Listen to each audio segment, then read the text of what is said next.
Akkam jirtu hordoftoonni qiddoo yuutee marti keessan siniin jecha jechuudha. Abrahaam gaaffii jaalalaa gaafatamee hin barbaadu yoo jedhu Abeel dirqama keetidha yoo jedhu dallanee roreelee Abrahaam immoo jireenya kootiif simiti wabiin sin galchu yoo jedhu haala kanadhaan girgir fendertereen uumamteetoo jirti jechuudha.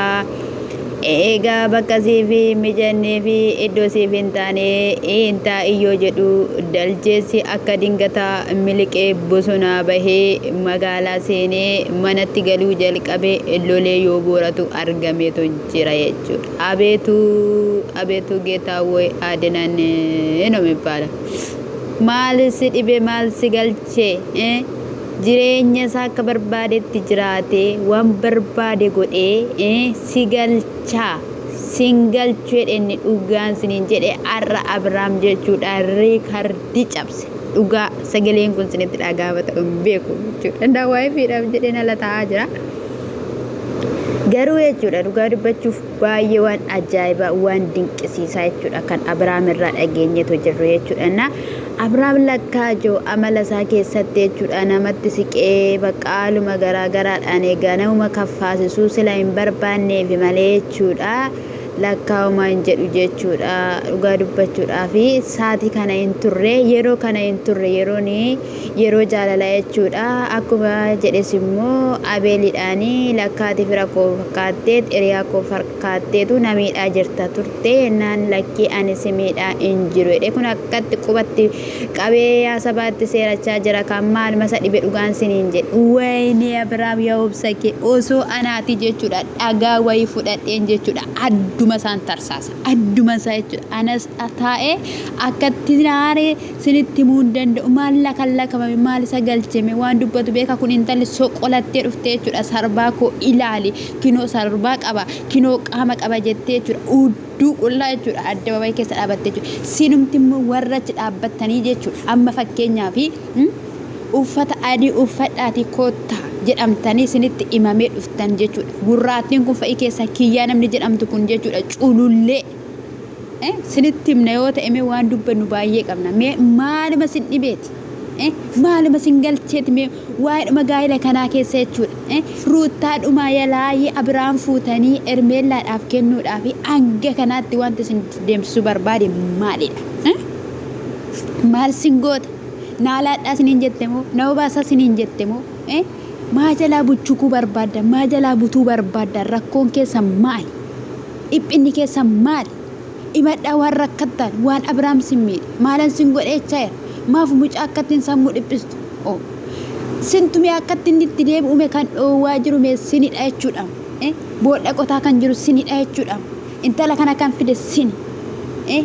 Si'iif nama gaariidha. Ermeellaan siif laphee gaarii qabdi. Jaalalli maal akka ta'e sitti agarsiisti. Inni ilaalta. Ishiin illee jaalalli maal akka ta'e sitti agarsiisa. Carraa tokko naa kenni. Iddili naa kenni. Na hubadhu na ilaali. Dhugaa ettaayi. Dhugaa ettaayi. Achumaan gadi isaan bisu akkatti gadi gombifamtee jirtu kanatti jechuudha. Irraan dhufeeyyuu garee kan viidiyoo namaa gochuun hin danda'amu. Dhugaa dubbachuuf akkam nama aarsa garuu baay'ee tokko namatti dhaga'ama jechuudha.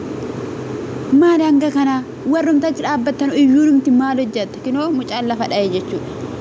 Lafa dha'e salittaa mul'atu. Hin cannaqamee hin dhaabbatee hin yaadee maal jedhee sana booddee garuu hin kufee jechuudha. Humna ol gaafate ta'u jechuudha. Hanga kanaatti maaltu sin galche? Maaloo Abeelumaan jechuudha mee qabaatii arraba isaarraa kutaa arraba ittiin seeratu sana arraba ittiin dhaadatu sana jechuudha. Mijinoota dhugaa rabbi maali kuni dhugaa rabbi maalidha mee amma yoomitti mee kuni kan hin jedhani biyya sana keessa seerri hin jiru naannoo keessan seerri hin jiru. Abrahaam kana firti taphachiisaa jiru jechuudha akka isaan sirratti xibbee taphatan kan godhee karaa bane siidha. Dhugaan sin jedhe siidha. Narraa siqee dhimee nan qabatiin jedhe dhugaa rabbii sin fedhu bakka hin barbaadu jedhe. Isaan immoo na babbaluun jechuudha. Siif wanta gaarii qabdi, siif yaada gaarii qabdi. Achi gaalli jiramu. Walitti bu'umsa malee achi gaalli jira. Ruutaan immoo hamtuu miti. Ruutaan jabduudha, cimtuudha. Dhugaan siniin jedhe.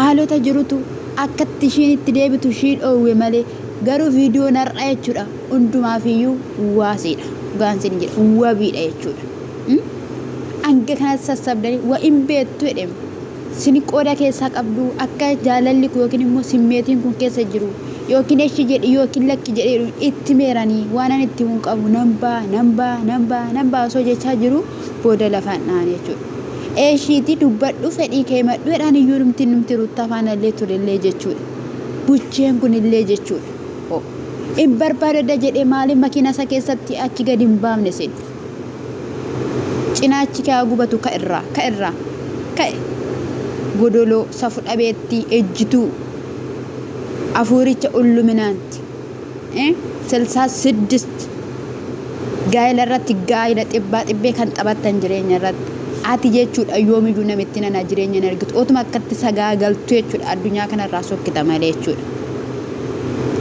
inuma sagaagalta maal xarapheessaa reef namaa dura gadi hin baasiin maal faayidaan isaa amma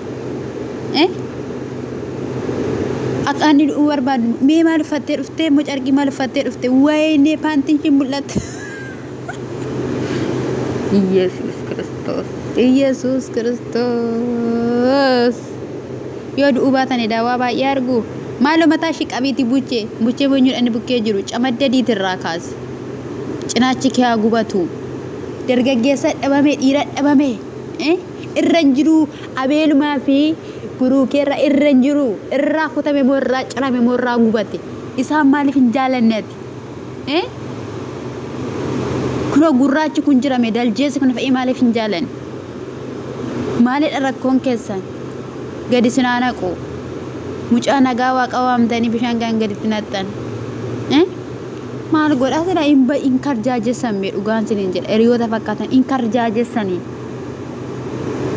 yoo bira ta'anii isa kanaan maal akka godhan sitti ma Abrahaamidhaani wanta du'e tokko godhaniitu isaan immoo joobiroota jechuudha in cafacafanii nyaachaa jiru jechuudha isa dhugaan siniin jedhe dhugaa dubbachuuf baay'ee nama gaddisiisa hanga kanatti maali dhugaa hanga kanatti maalidha guddifatu dhalasaa abdeeffatu manasaa osoo inni mana qabu maaliif akkasittidhaan hin fedhu na biraan ga'een jedhe bakka allaqe hojii keessan siniif haalaatu dhugaa rabbi hojii keessan nyaadha hojii kee nyaadhu abeel hojii kee waaqaaf lafarratti nyaadhu dhugaan siin jedhe siifaa kennu namni kan facaase aammata jedhamee caafamee jira wanta ta'eef jechuudha hojii kee siif haalaatu bakka nyaadha hojii keessan